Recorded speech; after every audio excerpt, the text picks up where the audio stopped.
प्रिय विद्यार्थियों, lifeline classes Barmer YouTube channel में आप सभी प्यारे विद्यार्थियों का बहुत बहुत स्वागत। कक्षा 12वीं में अध्ययनरत वे सभी विद्यार्थी जो बोर्ड परीक्षा में अपना भाग्य आजमा रहे हैं, उन सभी विद्यार्थियों के लिए भारतीय राजनीति एक दल के प्रभुत्व का दौर अध्याय दूसरे के महत्वपूर्ण प्रश्न जो आपकी बोर्ड परीक्षा के लिए वरदान साबित होंगे, उन्हीं प्रश्नों में हम पहला क्वेश्चन लेके आ रहे हैं जो आज के अध्याय का महत्वपूर्ण क्वेश्चन है। हमारे देश का संविधान कब लागू हुआ? 26 जनवरी 1949, 26 जनवरी 1948, 26 नवंबर 1949 या 26 जनवरी 1950। प्रिय विद्यार्थियों, इसका राइट आंसर होगा 26 जनवरी 1950 को हमारे देश का संविधान लागू हुआ। इसका अगला क्वेश्चन, हमारे देश में चुनाव आयोग का गठन कब हुआ? जनवरी 1949, जनवरी 1950, जनवरी 1948 या इनमें से कोई नहीं। इसका आंसर होगा जनवरी 1950 में हमारे देश में चुनाव आयोग का गठन किया गया, जिसका काम है देश में चुनाव कराना। तीसरा क्वेश्चन है, हमारे देश के पहले चुनाव आयुक्त कौन बने? जनवरी 1950 में जब हमारे देश में चुनाव आयोग की स्थापना की गई तो देश में पहला चुनाव आयुक्त किसे बनाया गया? सुकुमार सेन, सुकुमार जैन, सुकुमार यादव, सुकुमार पठान। इसका आंसर होगा सुकुमार सेन भारत के पहले चुनाव आयुक्त बने थे। अगला क्वेश्चन, हमारे देश के पहले आम चुनाव कब संपन्न हुए थे? हमारे देश में पहले आम चुनाव 1956, 1950, 1951, 1952। भारत में प्रथम आम चुनाव 1952 में संपन्न हुए थे। देश के प्रथम लोकसभा चुनाव में इस्तेमाल किया गया इलेक्ट्रॉनिक वोटिंग मशीन अर्थात ईवीएम, पेपर बैलेट या दोनों, इनमें से कोई नहीं। देश के प्रथम लोकसभा आम चुनाव 1952 में संपन्न हुए थे। उस समय हमारे देश में बैलेट पेपर का प्रयोग किया गया था। ईवीएम एक है वोटिंग मशीन, नोट छापने की मशीन, नोट गिनने की मशीन, इनमें से कोई नहीं। ईवीएम, जिसका पूरा नाम इलेक्ट्रॉनिक वोटिंग मशीन है, जो अमूमन हमारे देश में चुनाव के समय काम ली जाती है। स्वतंत्र भारत के पहले शिक्षा मंत्री कौन बने थे? 1947 में जब हमें आज़ादी मिली, भारत के प्रथम शिक्षा मंत्री किसे बनाया गया? महात्मा गांधी, खान अब्दुल गफ्फार खान, मौलाना अबुल कलाम आज़ाद, सरदार वल्लभ भाई पटेल। प्रिय विद्यार्थियों, स्वतंत्र भारत के प्रथम शिक्षा मंत्री मौलाना अबुल कलाम आज़ाद को बनाया गया, जो भारत के प्रथम शिक्षा मंत्री बने थे। पूरी दुनिया ने भारत के इतिहास की कौन सी घटना को मील के पत्थर की संज्ञा दी है? इनमें से 1952 के आम चुनाव, पंडित नेहरू का प्रधानमंत्री बनना, ये दोनों घटना या चुनाव में ईवीएम का प्रयोग। 1952 के आम चुनाव लोकतांत्रिक तरीके से करवाए गए, जिसको भारत के इतिहास में एक मील के पत्थर की संज्ञा दी गई, जो बहुत ही इम्पोर्टेंट क्वेश्चन है। और 1952 के आम चुनाव भारत के इतिहास में मील के पत्थर की घटना साबित हुई। लोकसभा के पहले आम चुनाव में पहली बात, देश में लोकसभा आम चुनाव पहली बार 1952 में करवाए गए। कांग्रेस को कुल कितनी सीटें मिली? 367 सीटें कांग्रेस को मिली। 364 367 सीटें के साथ कांग्रेस ने हिंदुस्तान के अंदर सरकार बनाई थी। इससे अगला क्वेश्चन, पहले आम चुनाव में कांग्रेस के सामने विपक्षी पार्टी कौन थी? 1952 के पहले आम चुनाव में कांग्रेस को भारी मतों से जीत प्राप्त हुई और उनके सामने विपक्षी पार्टी के रूप में बसपा अर्थात बहुजन समाजवादी पार्टी, भारतीय communist party, TMC Trinamool Congress, Samajwadi party अर्थात सपा, भारतीय कम्युनिस्ट पार्टी 16 सीटें जीतकर पहले आम चुनाव में कांग्रेस के सामने विपक्षी पार्टी बने। अगला क्वेश्चन, हमारे देश का प्रथम लोकसभा आम चुनाव 1952 में कितनी सीटों पर लड़ा गया? प्रिय विद्यार्थियों, 1952 में हमारे देश में पहली बार लोकसभा चुनाव करवाए गए। 455 सीटों पर, 479 सीटों पर, 489, 494, 489 यानी 479 सीटों के ऊपर हमारे देश में लोकसभा चुनाव करवाए गए।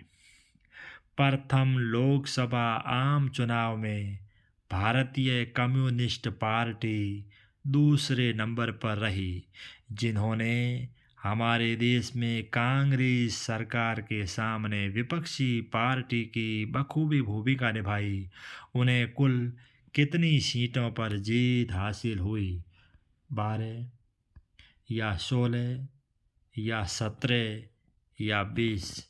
कम्युनिस्ट पार्टी ने 16 सीटें जीतकर कांग्रेस पार्टी के सामने विपक्ष की भूमिका अदा की। 1959 में केंद्र की कांग्रेस सरकार ने संविधान के किस अनुच्छेद का प्रयोग कर केरल की कम्युनिस्ट सरकार को बर्खास्त कर दिया था? अनुच्छेद 300, अनुच्छेद 356, अनुच्छेद 352 या अनुच्छेद 351? अनुच्छेद 356 का प्रयोग कर 1959 में हमारे देश में केंद्र की कांग्रेस सरकार ने हमारे केरल राज्य की कम्युनिस्ट सरकार को बर्खास्त किया था। 1952 के लोकसभा आम चुनाव में लोकसभा की कुल सीटों का कितने फीसदी सीटें कांग्रेस को हासिल हुई? जब हमारे देश में 1952 के लोकसभा चुनाव करवाए गए तो कांग्रेस को कितने फीसदी सीटें प्राप्त हुई? 80%, 74%, 90%, 60%? प्रिय विद्यार्थियों, 74% सीटें कांग्रेस को 1952 के लोकसभा चुनाव में प्राप्त हुई थी। कांग्रेस सोशलिस्ट पार्टी के संस्थापक कौन थे? हमारे देश में जब कई प्रकार की पार्टियां बनी तो कांग्रेस सोशलिस्ट पार्टी के संस्थापक आचार्य नरेंद्र देव, बाबा साहेब भीमराव अंबेडकर, अबुल कलाम, राजगोपालाचारी। प्रिय विद्यार्थियों, आचार्य नरेंद्र देव कांग्रेस सोशलिस्ट पार्टी के संस्थापक माने जाते हैं। निम्न में से किन देशों के संविधान में सिर्फ एक ही पार्टी को देश के शासन चलाने की अनुमति प्रदान की गई है? चाइना अर्थात चीन, या क्यूबा, सीरिया, या तीनों राष्ट्र? उपर्युक्त में से तीनों देश ऐसे हैं जहाँ के संविधान में एक ही पार्टी देश के शासन को चलाने की अनुमति दी गई है। अगला क्वेश्चन, संविधान सभा की प्रारूप समिति के अध्यक्ष कौन थे? डॉक्टर राजेंद्र प्रसाद, बाबा साहेब भीमराव अंबेडकर, श्यामा प्रसाद मुखर्जी, इनमें से कोई नहीं। संविधान की प्रारूप समिति का अध्यक्ष बाबा साहेब को नियुक्त किया गया था।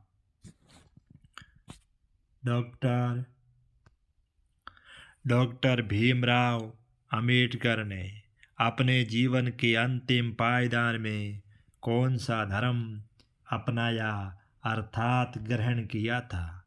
जैन धर्म, ईसाई धर्म, बौद्ध धर्म, या इस्लाम धर्म? डॉक्टर भीमराव अंबेडकर ने अंतिम समय में बौद्ध धर्म ग्रहण किया था। भारतीय राष्ट्रीय कांग्रेस पार्टी अर्थात कांग्रेस की स्थापना कब हुई थी? 1880, 1885, 1890, 1878?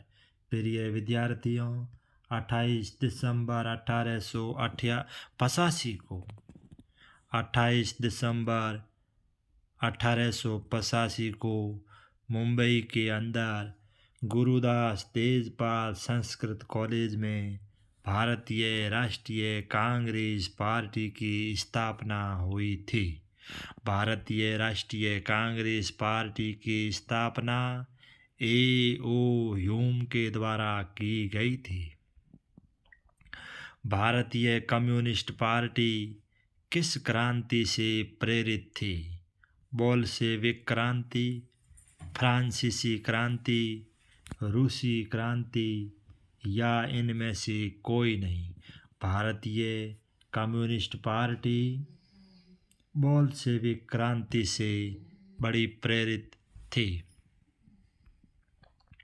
भारतीय जन संघ का गठन कब किया गया? हमारे देश में भारतीय जनसंघ का गठन 1950, 1951, 1956, 1961, 1951 के अंदर हमारे देश में भारतीय जनसंघ का गठन किया गया था। भारतीय जनसंघ का गठन 1951 में किसके द्वारा किया गया था? सरदार वल्लभ भाई पटेल, श्यामा प्रसाद मुखर्जी, आचार्य नरेंद्र देव, या दीनदयाल उपाध्याय?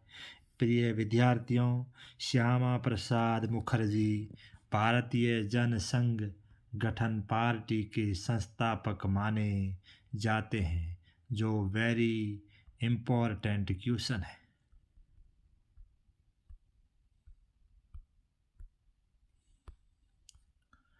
निम्न में से किस पार्टी ने एक देश, एक संस्कृति, एक राष्ट्र के विचार पर जोर दिया?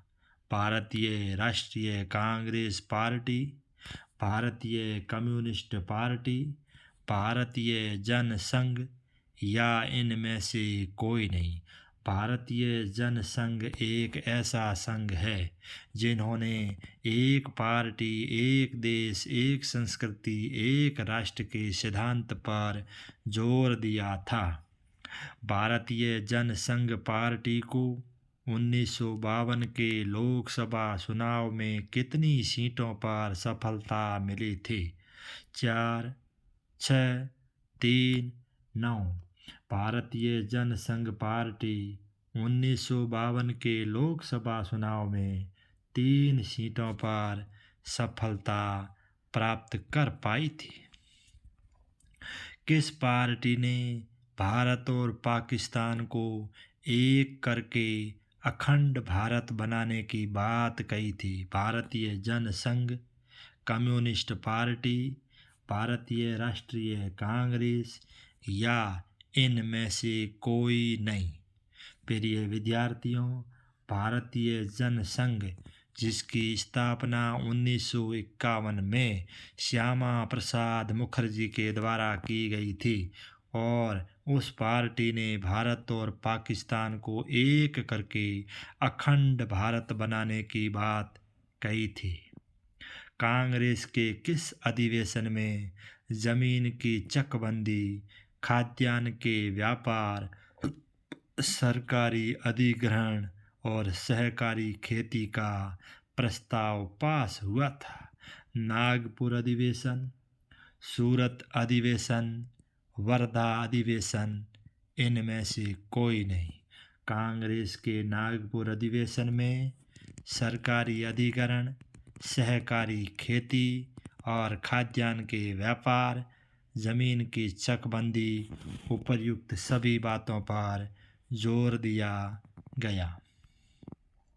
स्वतंत्र पार्टी की स्थापना 1959 में किसके द्वारा की गई? श्री राजगोपालाचारी, आचार्य देवव्रत, सरदार वल्लभ भाई पटेल या इनमें से कोई नहीं।